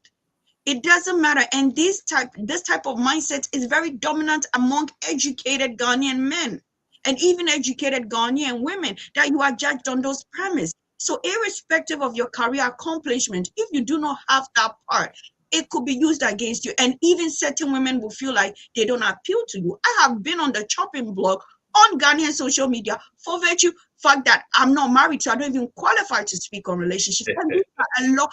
No, and these are a lot of the section of the people who share the sentiment. So you might say there's no scientific proof, but knowing the culture that we are in as Ghanaians and Africans, we need to understand that a woman's marital status and her ability to be a mother is tied to, if it's not tied to her success, she doesn't have both, it will go against her at a very national level, like being a vice president at the time. Even in 2024, it will go against you because we've not progressed like that. So I as somebody who is a woman whose research focuses on gender and have read extensively on the African psychology and how we are judged, do you know how many times I'm told that, yeah, you're a PhD, but you don't have a husband, right? So keep quiet. You might never know that, but it happens to us on a daily, and a lot of educated meaning. And I'm telling you, it's not just me. Women from Nigeria have made such comments, even recently in this whole issue of me trending on PhD. A Ghanaian woman made this comment, and I posted on Facebook that in Ghana, when you speak as a woman, they'll tell, oh, you're a woman, keep quiet. Even within offices, women don't feel like their voices matter and they are respected by just virtue of being women. So I haven't read the book on chasing the elephant back to the bush, but I think those sentiments were spot on. It's when it comes to a woman, there are levels to which she could be a member of parliament, and even appointed as a minister. But for you to be a vice president at the time that Nanado was looking at, not being married and not having a child, it seems like you're not a woman enough, and you will not have. I don't know if she has a child there or not. I cannot tell, but yes, but I know. Yeah, I'm just saying those things. It could be you're married, but even if you don't have a child, they will use it against you. If you have a child and you're not married, they will use it against you. Those things play because you will not appeal to the segment of Ghanaians who believe, and we don't understand that family is integral to the African culture. And women are virtually, womanhood is tied to the ability to be married and have children, not your doctorate, not your accomplishments and stuff like that. So I think that whoever wrote that book was spot on, based on my knowledge as somebody who reads on gender and understands the African culture when it comes to the way women are positioned. But I mean, I would say it's not entirely an African problem. It's a global problem as well. The US, I cannot see a woman being named as vice presidential candidate who is not married. US is conservative on that score as well. And, but look, even when it comes to this particular issue, I think Ghanaians would have been more receptive to this idea compared to even the US. I sometimes have the tendency to feel that Ghana is more liberal than the credit that we give it for its liberalism. Yeah, I mean, I feel like Ghana is a fairly liberal place, irrespective of some of the things that we see compared to other places. Serious? Yeah. Chairman, you are in a country where your parliamentary seats are 275 and only 40 women occupy, and you are saying we are liberal. Chairman, no. This is comparatively. I'm not saying that. I think it is still highly conservative. I disagree. the Okay. high levels of patriarchy and sexism, and in Ghana, it's overt. Yeah. Keep quiet as a woman at the job. A woman can, do you know, Chairman? All You right. need, Okay. I don't know which social media platforms you're in, but you need to be in the trenches with us to Yeah, to yeah. I don't know if I observe can the do the sentiments. trenches, but Yes. I'm with Zita on this one. I feel the reason why it looks like we are more relatively liberal is because Ghanaians in general are not that outspoken as the US. So maybe it's there, but we don't really show it. America will be in your face, yeah. right? Okay. Yeah, so maybe that part too. But I don't think uh, Yeah. we are more liberal than US. Okay. Yeah. All right. Anyway, okay, let's move on. We're still talking about the campaign season and what the political parties are doing. Zita, you had mentioned Chairman, Baumia's. I was gunning to be your second wife, but I reclined knee. I reclined. I realized Chairman is not really. He's not. Oh, no, I'm done. I was reclining. I'm done. I need to find a different politician that can be a second wife, because Chairman is not on. He's not understanding what is going on and how women we are suffering. So me, Okay. I Well, reclined. I'm sympathetic towards the cause of women, and I consider myself a feminist, if you like, yeah. I've revoked your card today. Anyway, well, let's continue on this call, and let's listen to our man Baumia. There's two things that he said here that I want us to listen to, and then we'll come to. So let's hear me here. Before the end of this year, if you arrive in Ghana at Kotoka Airport, you don't even need to go to an immigration officer. We are putting together the e-gates. You put your Ghana card, it will open for you, and you pass and enter. The e-gates will come into work in Ghana before the end of this year. In Ghana, before the end of this year. Okay, so you the frequent flyers. What at all is he talking about here? It's like the version of the American passport that, when you get to certain ports of entry and you're American and you have a passport, to some extent you don't need to go through immigration. There are Okay. certain, once you scan your passport, it captures all your details and then you go through. And Yeah. that was really a very effective during the COVID season, where they were cutting down interaction among people. It was those of us with the international passport that get screened. And even with that, they had a booth now for international people, because I travel a lot. So the booth will generate initially the form you're supposed to fill. It will let you take the once you take the picture with it will print it out, and then you hand it to the immigration officer at your point of entry, and then you go away. So e-booth has been there. The key is, do we need it in Ghana at this point? How many people with the Ghana card travel internationally? And that you see, I don't know if he's Was using. he? Oh, he was saying the Ghana card. Yes, he Okay. said if you use the Ghana card for your e-booth, then it will scan, because it's like the Ghana card is like now the passport version of what is done abroad, where when you get to the airport, you have international, and then they say US and Canadian citizens, because I go to the US a lot, so US and Canadian citizens, so they go through really fast. Their line is fast, because once they scan their passport, it's captured them. They don't need to talk to the immigration about why they're here, where they're staying, and all that, right? So I think that is the version he's trying to do. Oh, thinking of, okay. Yes, Yeah. but the key question we must ask is, how many Ghanaians travel? Mhm. And is this Ghana card going to be used for those doing, like, I think, domestic flight or Africa flight? Because I think when you travel outside of the country and you are coming back to Ghana, Nobody checks you for anything. Those lines, like domestic travel doesn't involve that processing.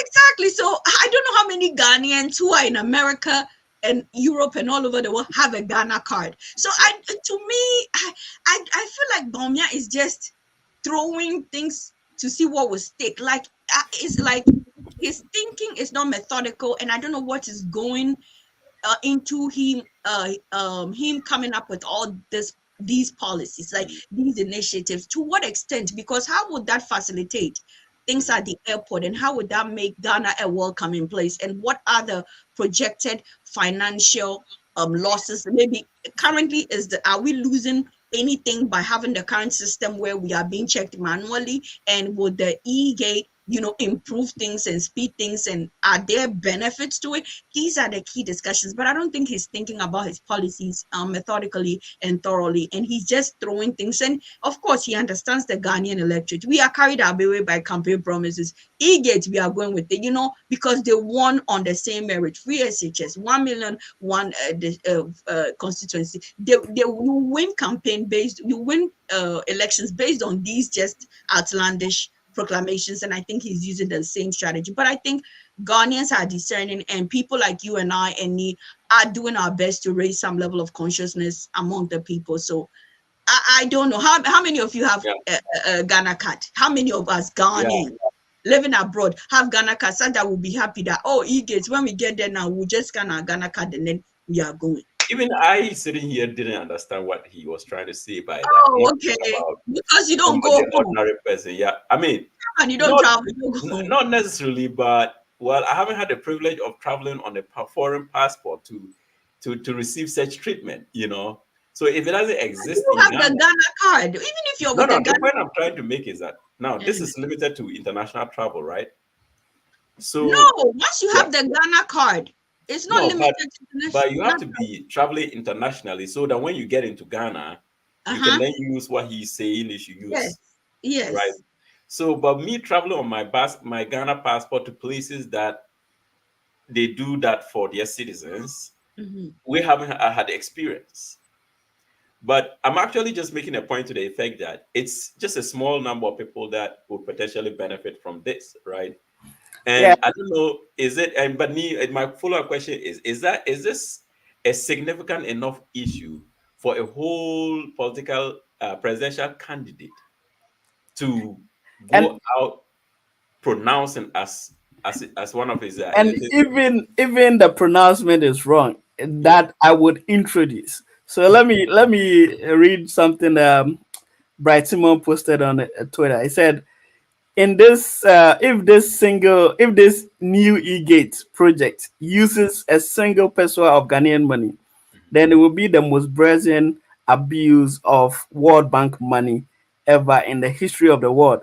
He said that the truth is that the World Bank has paid for this project twice, and they've marked the project as complete and successful. So it looks like World Bank have paid for it, marked the project as complete, and now Baumia is saying to us that he will introduce it. So who is lying to who? So the whole thing is actually an existing crime. Yes, it's a project that has been in the works for a number of years, and it's been marked as complete. But my man say he will now introduce it. I mean, so which means some people have spent money without it. Exactly. With all this COVID thing and all that, and this could be true. World Bank, and he said they've paid it twice. Wow. And now he said that I will introduce it. So it's like, if you say, okay, I would expand on it, fine. But to use the word introduce, it kind of, you are, not telling the whole truth. My whole issue is, I don't know if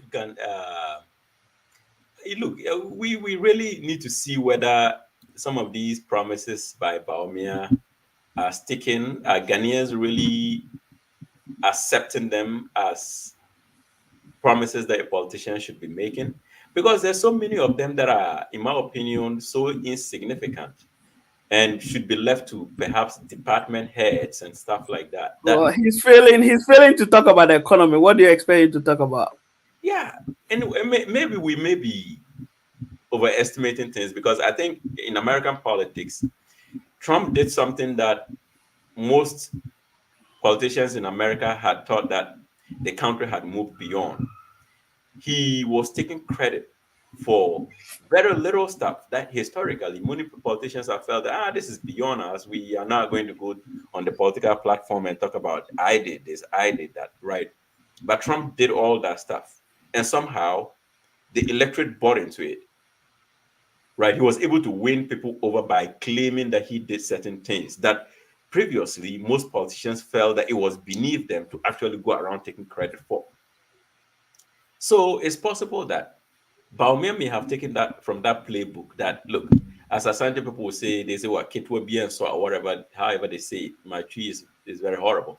But it's possible that Baumia is using that principle, taking credit for or promising things that are already in the works, or things that in the past it would be department heads or perhaps ministers that would say, oh, during my regime or during the period that I was overseeing this ministry, this was what we succeeded in doing.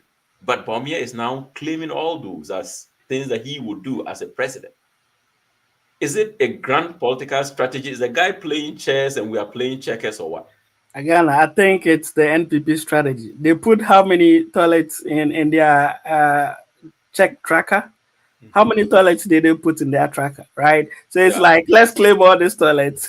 And I'm sorry to be using this word, but like, these guys put so much of this toilet project in that tracker. You're like, why? What is the theory behind claiming all of this, right? So maybe it's it's a philosophy they are working with, but I don't know how it benefits them. Yeah. I would have thought that these are beneath a political, the leader of a political party saying that I will do this when I come into power, especially that he's already in power, right? But again, he's testing a theory that maybe it's only in the future that we may be able to tell its effectiveness. But moving on, now he is again making another promise. Secure support from the private sector to complete it. For the National Cathedral. This time, the Vice President, Dr. Mahamudu Bawumia, is speaking on the National Cathedral project, which has been abandoned for some years now, being brought under the radar by the Northong MP Samuel Okudzeto Ablakwa. The Vice President, Dr. Mahamudu Bawumia, whilst underscoring the relevance of the project, expressed worry the delay in its completion. He pledged his commitment to partner the clergy to secure support from the private sector to complete it. For the National Cathedral, the church should come together and let us know the best way forward, how we can even get private resources to help us to complete the cathedral. But I think it is possible. We should not say it is not possible. Let us all sit back together and figure out the way forward on how to complete this cathedral.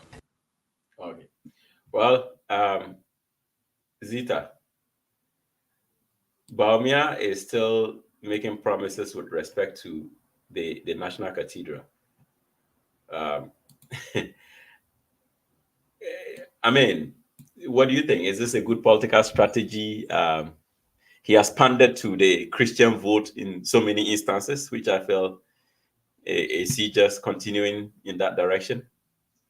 Of course, because he understands the power of religion among Ghanaians. And so definitely, I mean, I'm just looking on Twitter and TV3 posted that National Cathedral is 58 million, to put a hole, not causing financial loss to the states. Jantwa quizzes AG.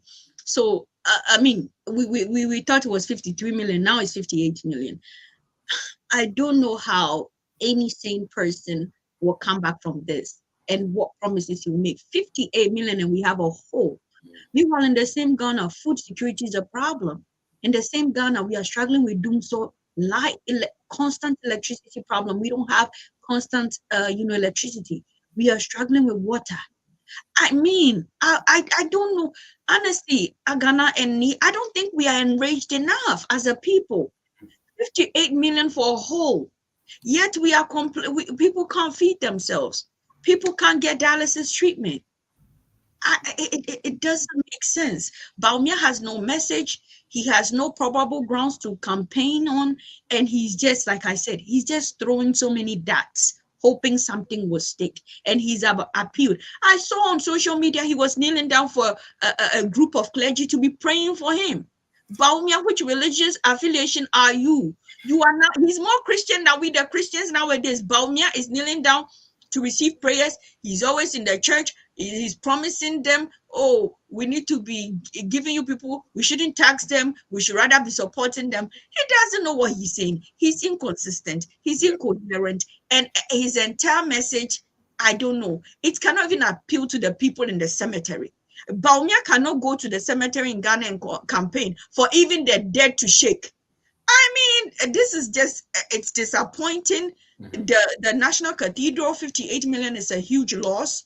And I think that if an entity comes into power, they need to look at the details. And if people need to be held accountable, they need to be held accountable. We are suffering. Our health is bad. We cannot afford food. We do not have access to good electricity, and we don't have water to use. And these are the key issues. It is utterly disappointing, but I'm not surprised. Yeah. But me, it sounds like he's making the same promise that his boss made, because he's saying that when he comes into power, he's going to, consult the clergy or members of the Christian community to come up with ways to fund the cathedral without the public funds. Isn't that what we heard at the very beginning of this whole cathedral thing? And again, like Baumia, he always wants the argument to be like, I wasn't there. Like you were there, you are the you were the vice president. Like you are there, you are the vice president. You weren't able to do anything to help to get private people or to get these clergies to come to a table. Let's find a solution. For 8 years, Yeah. it's like, okay, I'm a ghost. Nobody. He just showed up. You've been there. You couldn't solve the problem, get the funding. If Baumia wanted this thing up there, he of course his boss wanted it. So if your boss wanted it, you want to help him, he would take the help. You couldn't get the private people to help, and after 8 years, you want us to believe that you're going to put it out. Anyway. But anyway, look, that's a very interesting take. He speaks as if he wasn't there all along, right? He's been there. Like you are like give my government an opportunity to do what my government was not able to do. Like you've been there, a big man. You've been there. My God. But anyway, look, but for me, the thing is, this idea of him trying to patronize the Christian community is, well, for me, I mean, Ghana is a very tolerant place. Again, I mean, it goes back to, I guess this is not on the same, it's not the same argument as me saying that Ghana is fairly liberal, but I would say Ghana is a very tolerant country when it comes to religious diversity and stuff like that. Even the issue of ethnicity and all that, yes, it exists, but compared to other places, I think Ghana, we are fairly doing well in that respect. Not completely, we could do better, but again, on comparative basis. So for me, there's really no reason why Baumia should be doing what he's doing, trying to pander to the Christian community, patronizing them at the least opportunity. I mean, it's just gets to a point where you feel like you are doing the opposite of what we expect, the tolerance that we expect. You are literally trying to exploit it in the negative way. Ghana has a history. You were a Muslim vice president. Christians massively voted for your ticket. You are a member of the MPP, which, in my opinion, is also majority Christians, right? You were elected as their presidential candidate. So you don't have to really do that extra stuff by telling Christians what they want to hear simply because you want to win their votes. Present your vision for Ghana. Stop telling us things that you know you cannot do, yet because you think they would get you some political capital, you say them. Be honest with people. Be guided by your faith and do the things that the teachings of your scripture tells you to do. And that way, both Christians and Muslims are going to respect you across the board, because the two religions are the Abrahamic religions. They are essentially, if you look at it fundamentally, the book that they both use, the basic principles are the same. So just live by those standards and you earn the respect of Christians as well as Muslims. But this thing that you're going to churches and kneeling down and being prayed for, and I mean, it's becoming promising cathedrals that you were there from the very beginning when the initial promise was made, and then you are now going to make another promise on top of the already unfulfilled promise, which is the same thing basically, right? For me, I have 4 things that I think when Baumia was getting ready to announce his run for the president, I think the advice he's got was 4. The first one: make sure you disassociate yourself from Akufo-Addo's government, and that's what they did. If you remember, in his Is speech, his inaugural yeah, speech, right, when he was accepting his commission? accepting, yes, he was like, I'm going to cancel you levy. I'm going to do this. I'm going to. It's like everything your government did. You want Try them? to go. Yes. The second thing is you cannot talk about the economy. So Mm-hmm. the only game is go with the religion, and Dictators. that's what he's been doing. Mm. So they've been trying to disassociate themselves, use the religion. Right? How many churches? This guy is running for president. If you believe they don't think the religious route is what they have to go, look at the number of church appearances they've done. Churches, and it's like, okay, we get it, but you're making it too obvious, right? And the third one is to gaslight. And that's why all these MPP communicators are gaslighting, it making you feel the problem is there, meanwhile the problem is there. And the fourth one, and I think maybe the advisors told them, hey, if you can find your way through the EC, that's also. But it's look at the NDC is trying to block that. Yeah, yeah. Anyway, That's so what I think. yeah, but anyway, I want us to go to a fun topic, a topic that I believe. Can I share my concluding thoughts on that? Okay, yeah, Just yeah, yeah, yeah, definitely, yes, you talked about why Baumia is pandering to the Christian faith. yes, Because Christians have been involved in politics than Muslim. You never see any Islamic leader in politics, speaking in favor of politics. But you look at Ghana's history, and pastors have made political declarations that God said you should vote for this. God said they are always giving prophecies. So he understands the role of Christianity has played in the history of politics, and he's not taking it for granted. That is why he's pandering to that audience. The Muslim faith never, the traditionalists, they never get involved in politics. But Christians have used their double standard and the prophecy and all that to, shape how people vote to a large extent. So he understands that. That is why he's pandering to the yeah. corridors of the Christian folks. So that's a very interesting, insightful, observation that you make there, right? Yeah, Christians really have inserted themselves into. They've made themselves the kingmakers in Ghana, right? And it's interesting that it might influence people's votes, right? Yeah, that's. Yeah, I mean, you know. Okay, so let's go to this topic that perhaps you and me are more qualified to talk of. But I mean, everyone is talking about it in Ghana. When it first came up, I was like, is this really a topic that should be getting the airwaves that it's getting? But it's with respect to this Ghanaian living in the Netherlands who his day work is a general, but he acquired a Dutch citizenship, and it's made comments that have become sort of, I think, is the most talked about issue in Ghana for the past 1 week or so. And let me play his initial video, and then we'll take it from there, right? Okay, so 3rd March 2018. Ono driving me call airport. Sisia or US Chicago. 6 years near me hunie. Holland ha me timini baby a US embassy wo. But one because of this passport. And open me ka some person me kosra room me. Me te toilet so na me fill US ESTA application. Me tua just $21. You can't tell me say take 72 hours and send me approval. In 1 hour 20 minutes. And I'm approval by. To want the power of this passport. PhD will live on cramba.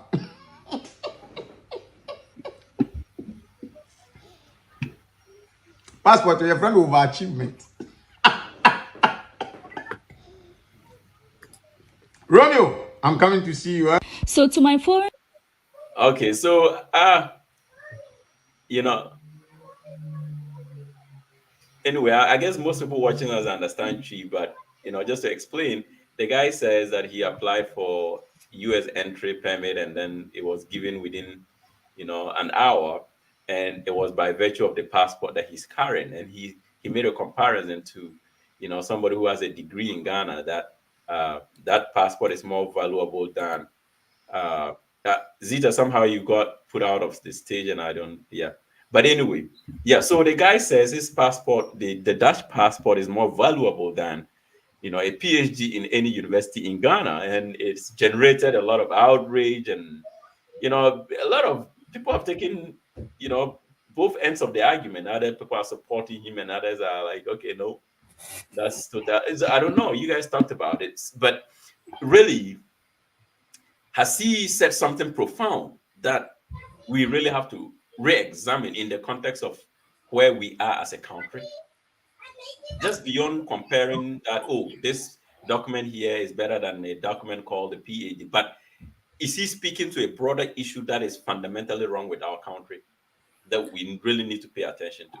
Yeah, I think I'll take a bite first, then Yes. Zita. I had a conversation with Zita on this yesterday on Twitter, but for me, again, it's I'll come to the broader issues, but I just feel I have to say this. Um, we I think it's again apples and oranges here, but I don't like the.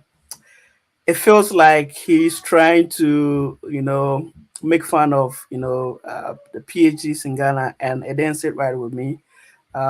We all know, in general, teachers and professors and people with PhDs in our universities are not paid enough. So we don't want to add this level of ridicule to the entire thing, because at the end of the day, we need these PhDs to train our students. We need them to feel uh, important enough to keep on generating the ideas. And trust me, the PhDs have contributed to the Ghanaian economy, right? And they've trained our professionals. They are training our children. So to have somebody, make fun of it in that way, it didn't sit right with me. And nobody, I don't know anybody who enters into a PhD program with the primary goal of, of personal financial success, right? Yeah. So we should be careful that this of this tangent, and we don't want to. And for me, what I worry about, and I stated this on when we spoke yesterday, is that this fun or people making fun of the PhDs will discourage somebody who might want to go to the through the PhD route, and it's hard work. It's not easy. It's not everybody that can go through that hard work. So but we also need people to do that, right? And we don't want this, comments, narrow-minded comments to discourage somebody to go through the PhD route. But having that said, yesterday when we had a conversation on Twitter, what I realized was that people were actually receiving the message he said differently. And the way they received it is that the guy is speaking to the general issue of the problems in our economy and the whole situation in Ghana. And I agree with that. So we have to agree and disagree on this one that, okay, the economy is bad, but again, you cannot put the economy, the problems in the country or on the doorsteps of the PhD, right? We have a lot of pastors in the country. We have a lot of chiefs. We have a lot of lawyers. We have so many professionals. So if you tell me the economy is failing, you cannot say it's because of the PhDs or. But then again, getting to the broader conversation, I feel what he said maybe has brought to light certain things. And one of the things I would like to mention is that we need to fund this professional, these PhDs. We need to give them a lot of allocations so that they can be better funded, do a lot more research, and again, try to make sure they have job security, because you cannot expect a PhD to go against the government if they know the government can take me off, right? So, what are the situation of the job securities of the PhD, and what are their working conditions, right? I know, of course, these guys get paid better on average than some Ghanaians, but is it to an acceptable level? And the consensus is no, right? So the government, and since we are in a political climate, they both NDC and the NPP, they should come out and tell us what do they have for our professors, and doing very good job, by the way. I think we all here came through the Ghanaian university system, so they are doing a very good job. So how are they, trying to fund them to do their job? And you could have professors teaching a huge class, Yeah. for a huge class and a number of classes. So if you don't let them give them time to do some research, how do you expect them to do the research that will contribute to knowledge? And of course, I know during the COVID, professors in Legon contributed to trying to maintain the situation. So they are doing their part, right? So the government should also play their part, and we should stop this ridicule trying to make fun of. It's not nice. Yeah, okay. So, Zita, I always say, look, there's probably nowhere else in the world where the quintessential conception of the public sphere is lived more than Ghana. And that's one thing that I appreciate about Ghana, that the public conversations, right, where almost everyone has an opinion, I don't think there's anywhere in the world where people live by those values than Ghana. And so, I mean, I am enjoying this conversation just by virtue of that fact. So, based on your observation, where do you take it? Like, what is your position on the entire thing? But I just wanted to appreciate the fact that we are a country of people who express their opinion, even though this particular government tried to suppress that in many different ways. But we are not bowed. Well, you need to understand, where are these opinions happening? It is not within the confines of the government regulated media. It is on social media. So they have no control over that. And my thing is, yes, it's good to have an opinion, but we need to understand the concept of social currency and social power and following. The person who's making the statement have when I looked on Twitter, he has 81,000. It could have increased, but yesterday it was 81,000 followers.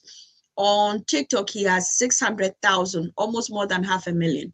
You need to understand the power of influence. So yes, for those of you who do not understand the power of numbers and how that translates, it's worrying, because some segment of Ghanaians who equally have a Dutch passport have come out to condemn this statement, because they understand how a person with this significant following can influence the thinking pattern of the majority. And that is where some of us come in, that yes, we we are Ghanaians, most of us are abroad, and so we have more freedom to talk on these issues, but we must take our platforms responsibly, and we must think and reflect. The fact that you have a platform and you have a huge following, it's good, but you can understand the impact of some of the comments and posts that you post out. And that is something that I have personally begun to reflect on as somebody who just reached 100,000 followers. It is something that I now think about when I want to put out something, to ensure that I'm accounting for being responsible, as somebody might just take what I'm saying in a very literal sense. So I do agree with what Nee said. We had quite an interesting conversation on Twitter yesterday, and we don't want to discourage young people from pursuing education. Like I said yesterday, knowledge is fundamental for development, but it is unfortunate that the masses in Ghana, due to the level of hardship, due to the level of political failure, due to the level of incompetent leadership and lack of patriotism, the ordinary Ghanaian have no faith in Ghana, and they would choose a Dutch passport over even getting a PhD in Ghana. This conversation is timely. It is important. I mean, and so I agree with you. We shouldn't lose sight of what this means. We should continuously have this conversation to ensure that the right changes are being made. People who are academics in Ghana are really not getting compensated and don't have all the resources to perform on their functional level, but they've made contributions. They sit on different consultants. They sit with different policymakers to consult. Sometimes their recommendations are not taken, but they continuously do that. But again, we shouldn't downplay PhDs that are issued in any government, any Ghana-based institutions. Like I said, if we want to do PhD for money, then we are all in the wrong profession, because academia is relative poverty compared to the knowledge that we've gained in the many years we put in. It's relative poverty, because like me said yesterday, there are people who have a master's in data science and cybersecurity making over 200,000, and even a tenured professor of 20 years is not making close to that, depending on the institution you're teaching in. And so yes, he raised an important thing, but this attempt by, I think, a considerable group of Ghanaians to demean PhD is problematic for me. And I feel part of the problem is because of our vice president. Because when you listen to all the things they are saying, yes, they keep mentioning after about me. I can show you, I can send you a screenshot of my comment section, because my take on the issue is also currently trending as somebody who offered a reasonable response. And I can send you the screenshots. And somebody, as I'm talking to you, somebody just posted on my page, you're an example of a useless PhD. Under my post right now, it just showed on my screen that I'm an example of a useless PhD, and that Kofi Gabs is right. That I'm just here talking rubbish. They are just saying my comment has been filled with, and you are like Baumia. But Baumia has cost me the PhD holders a lot. Right now, no, we are not safe. Right now, unless you don't say you have a PhD, you are just attacked, because everybody's saying, what have your PhD done for Ghana? You people speak only big English. You are elitism. You're always suppressing. You're intimidating us. Meanwhile, you've not done anything. Look at our vice president, the economy. And so Baumia now has made PhD unattractive. And to land my ship, I was expecting him to come out to make a statement as a PhD holder. Alongside all the vice chancellors and professors in Ghana, I was expecting them to take a stand, do a press statement, and talk about the importance of knowledge and how knowledge is important for national development. But of course not. They've allowed it's the ordinary masses to keep going with this conversation, and I don't like the direction in which the conversation is going. So Baumia is responsible for the attack on PhD holders, because to the ordinary Ghanaian, he has failed woefully, and consequently, anybody holding a PhD is not useful to Ghana and has not contributed anything. Yeah. Well, the whole thing, I think when I first saw it, I was like, this is usually one of the usual comments of people, controversial people, and I didn't, give it any serious attention. And it seemed to have generated a conversation as though people were already waiting for these types of comments to be made. Yeah. So, but I mean, I agree with you guys that sometimes you get into conversation with people and there's this misconception that pursuing a PhD is with the intent of making money. And I think usually, I don't know if it's only people who go through the PhD process are the only ones who understand that they went into it without the thinking that we're going to get money out of it, because you have that understanding once you begin a PhD that the amount of time and resources, and how the job market is, what an assistant professor is going to make, and then even if you get promoted for professor, you have an understanding of your salary range. And everyone will tell you that it's money that can keep you and your family together, but it's not something that can make you live a life of luxury. And most people have this understanding going into it. But somehow people sit on the sidelines are always of the opinion that, if your PhD is not making you money, then it's almost worthless having it. But the thing is that the people who got into it understood that it wasn't for money. It's for a different thing altogether. Maybe just the sheer passion of wanting to know is enough to let somebody pursue. We sit here and read books and do all kinds of stuff that it doesn't bring you any benefit money-wise, but it is something that you have chosen to do. So I think that misconception is something that really people need to get out of the way before we then get into some of the more important issues with respect to what people expect from PhDs. And I want us, and you guys said some stuff, but I want to push back a little bit with this another video that a guy made, right, on this matter.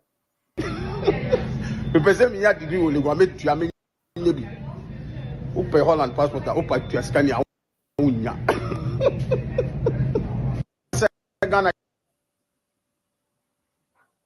for great. What to Abuchi say was sex for passport. Okay, what? For great. What to Abuchi say was sex for passport. And I'll bribe for passport. What to be that? Maybe say passport.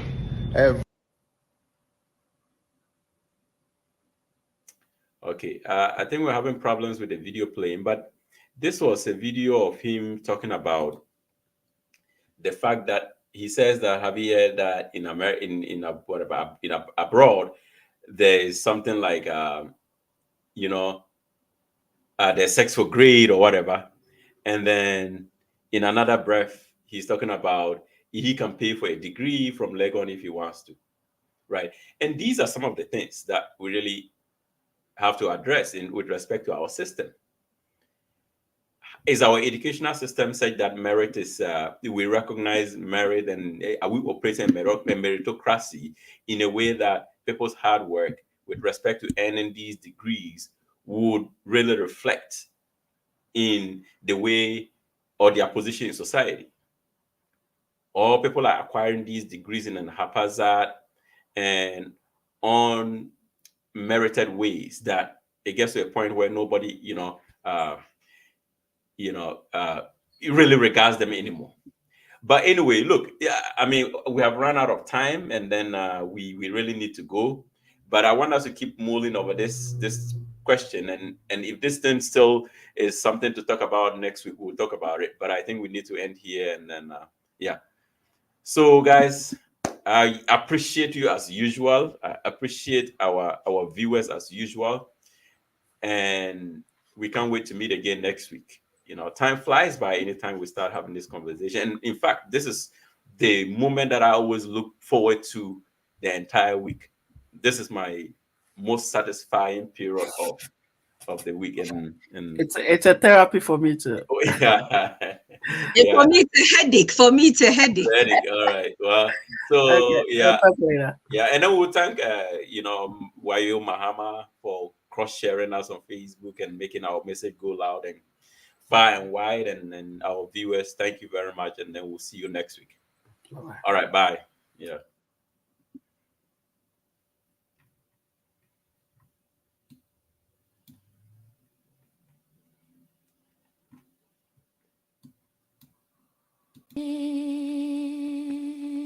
You let it yum yum yum yum yum yum yum yum yum yum.